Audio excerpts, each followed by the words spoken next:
তখন তো আমরা সোনারগাঁতে একবারে তেনা তেনা করে ছেড়ে দিছে। আজকে মাধবপুর 1 শতক জায়গা বেছে এরা 15 লাখ 20 লাখ, আর আমরা খালি তলের দিকে যাই। এখন ঢাকার থেকে আর আমার সাথে যোগাযোগ করছেন কিতার লেগে। আমি বললাম যে আপনারা কেন লেগে ভাই, যে স্বপ্নের কথা আমি বলছিলাম দেখা যায় এই স্বপ্ন এরই আমরা বলতেছে এই সরকার এবং এই রাষ্ট্র।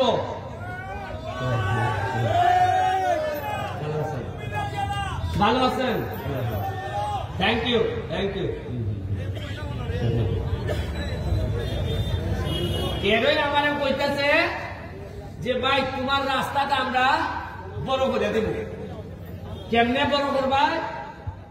60টা স্টিকার দিব, বড় করতে করতে বড় কইরা একবারে তেলিয়াবাড়া পর্যন্ত যাইব, জগদীশপুর পর্যন্ত। এর মানে সাইনলে নিব আপনার যে কষ্টটা আমরা আছি, এই যে একটা সিএনজি প্রত্যেক দিনে মানুষ মরে, কারণ এই রাস্তা 40 বছর আগে যে যানবাহন আছে 40 বছরে তো 10 ডাবল বাড়ছে যানবাহন, কিন্তু রাস্তায় 1 ইঞ্চিও বাড়ছে না।